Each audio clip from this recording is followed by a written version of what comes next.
Xin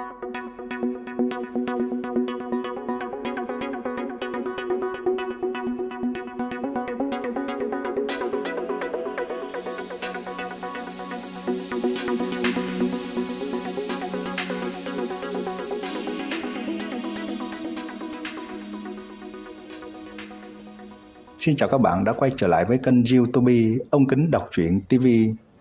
Sau đây tôi xin đọc tiếp truyện Ngạo Thế Đan Thần tập 55 với tựa đề Thù Mới Nợ Cũ. Xin mời các bạn chú ý lắng nghe. Hoa Nguyệt Vân thăm thẳm nói, một mặt chân thành không giống như là nói láo. Nàng cũng lấy ra một áo choàng màu trắng như tuyết mặc vào, che lại ngọc thể cầu hồn đoạt phách kia của nàng. Bây giờ nàng biết ở trước mặt Trầm Tường làm như vậy chỉ là tự rước lấy nhục. Một người phụ nữ hầu như xích lọa đứng ở trước mặt một nam nhân kia chỉ là hơi động tâm, sau đó liền không nhìn nàng nữa. Chuyện này đối với Hoa Nguyệt Vân mà nói đã kích lớn vô cùng. Nguyệt Vân tỷ, nàng hãy bỏ qua tiểu đệ tử đi. Đừng nắm tiểu đệ nói giỡn, nàng rất xinh đẹp, thực lực cũng không tồi, cần gì chứ? Trầm Tường cười khổ nói, bởi vì mấy ngày qua đều là Đan Hương Dược Trang bán linh dược giá rẻ cho Đan Vương Các, cho nên hắn mới lại đây cảm kích một phen. Hắn không biết trang chủ Đan Hương Dược Trang có loại ham mê đặc thù này, lại yêu thích mê hoặc loại người ngây thơ như hắn.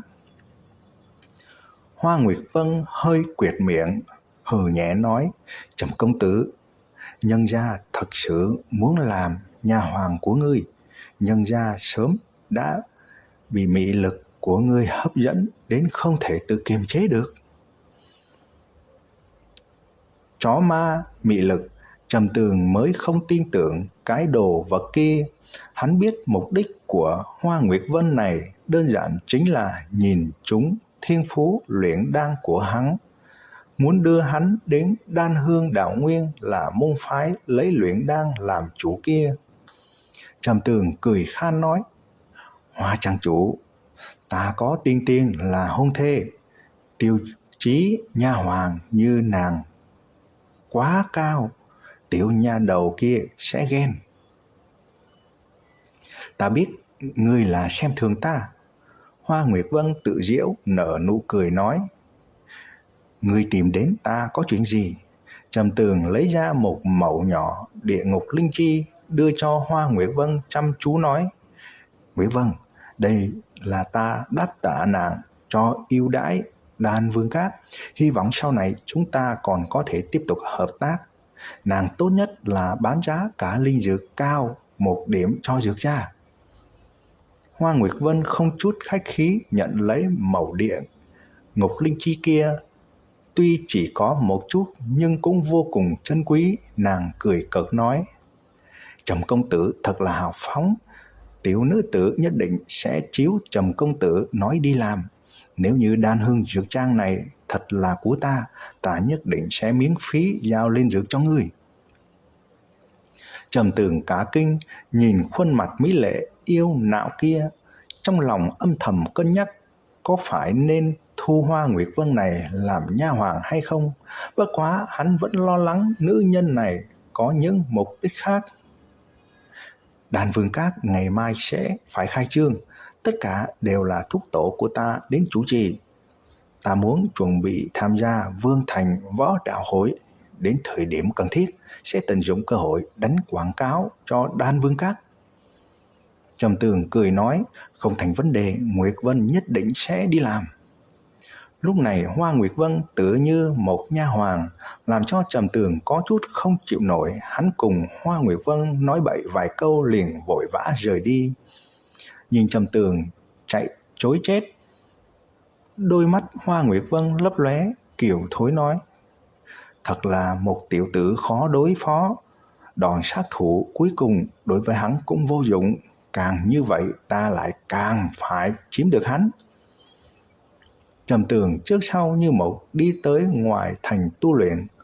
Mục tiêu của hắn là để Trầm gia vào ở Vương Thành, trở thành một thế gia cường thịnh. Đến thời điểm đó hắn mới có thể an tâm đi tới đại môn phái, những môn phái kia. Còn Đan Vương Các, hắn bây giờ cũng không cần để ý tới nhiều như vậy, bởi vì có Đan Vương Mạnh Bá cùng Trầm Lộc Tông tỏa chấn, mặt khác lại có Hoa Nguyệt Vân trong bóng tối chống đỡ, hắn chỉ cần an tâm tăng thực lực lên là được. Trầm Tường chỉ là mới vừa tiến vào phàm võ cảnh tầng 7, bây giờ hắn muốn vững chắc tu vi, điều này có thể làm cho hắn có thể càng thêm thuận lợi thi triển thôn phệ ma công. Giữa trưa ngày thứ hai, Trầm Tường rời khỏi rừng trở về Vương Thành, hắn cũng hiếu kỳ Đan Vương Các tiêu thụ như thế nào. Trầm Tường đi ở trên đường cái, xa xa đã nhìn thấy Đan Vương Các, chỉ bất quá không phải náo nhiệt như hắn dự liệu. Điều này làm cho hắn cảm thấy kỳ quái, vội vàng bước nhanh đi tới. Đi tới cửa Đan Vương Các, Trầm Tường chỉ nhìn thấy bên trong một mảnh ngổn ngang. Trầm Lộc Tông khắp khuôn mặt là phẫn nộ, chỉ huy mấy người thu thập đồ vật ngổn ngang kia. Đan Vương Các bị đánh đập, Trầm Tường phi thường khẳng định điểm ấy. Thúc tổ, ta đã về. Trầm Tường vội vàng bước vào, nhìn sắc mặt Trầm Lộc Tông có chút tái nhợt, cau mày hỏi: Thúc tổ, là ai đã thương ngươi? Hiện tại Trầm Tường là tràn ngập lửa giận, hắn quyết định chỉ cần hắn từ trong miệng Trầm Lộc Tông biết được là ai làm ra, hắn sẽ lập tức đi báo thù, muốn cho những người này phải trả giá thật nặng. Là Trầm Thiên Phú đã thương ta, người Hắc Phong bang phụ trách đánh đập, hơn nữa còn đã thương một ít công nhân trong cửa hàng. Mạnh lão cùng mấy luyện đan sư đều đang bế quan luyện đan, cho nên bọn hắn không có chuyện gì. Lúc này Trầm Lộc Tông vội vàng kéo Trầm Tường lại. Người muốn nói đi làm gì? Trầm Tường biết được là Hắc Phong bang sắc mặt cực kỳ âm trầm, trong lòng tức giận ngập trời. Trước đó món nợ Hắc Phong bang phái người tới giết hắn vẫn không có tính toán, hiện tại lại tới nơi này để đánh đập. Trầm Tường lạnh lùng nói: Thúc tổ, buông ta ra, ta muốn đi tận diệt Hắc Phong bang kia, nợ cũ nợ mới cùng tính một lượt. Người thông báo cho cha ta biết, để cha ta làm tốt chuẩn bị khai chiến cùng Dược gia. Nếu Trầm gia chúng ta muốn đặt chân ở Vương Thành, nhất định phải giải quyết được Dược gia, này mới có thể kinh sợ những thế lực khác. Chỉ một mình ngươi đi sao? Ta đi cùng ngươi. Trầm Lộc Tông nói: Không, ngươi trước đi tìm Mạnh lão thương lượng một chút, Đan Vương Các còn phải tiếp tục mở rộng cửa, đến thời điểm ai trở lại gây sự giống nhau làm thịt.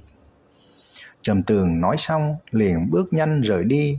Tuy thực lực của Mạnh Bá cùng Trầm Lộc Tông không bằng Trầm Phú Vinh kia, thế nhưng nếu hợp lại, Trầm Phú Vinh kia cũng không có quả ngon để ăn. Dọc theo đường đi, Trầm Tường nghe được rất nhiều sự tình liên quan đến Đan Vương Các. Rất nhiều người, càng nhiều chính là thất vọng, bởi vì giá cả đan dược bên trong Đan Vương Các thấp hơn Dược gia rất nhiều. Một khi mở bán sự nghiệp, đan dược của Dược gia nhất định sẽ chịu xung kích rất lớn, vì lẽ đó Dược gia mới dùng thủ đoạn cường ngạnh để Đan Vương Các đóng cửa. Các bạn vừa nghe xong truyện Ngạo Thế Đan Thần tập 55 với tựa đề Thù Mới Nợ Cũ. Ở video tiếp theo tôi xin đọc tiếp truyện Ngạo Thế Đan Thần tập 56 với tựa đề Thù Mới Nợ Cũ 2. Xin mời các bạn chú ý lắng nghe. Xin chào và hẹn gặp lại các bạn.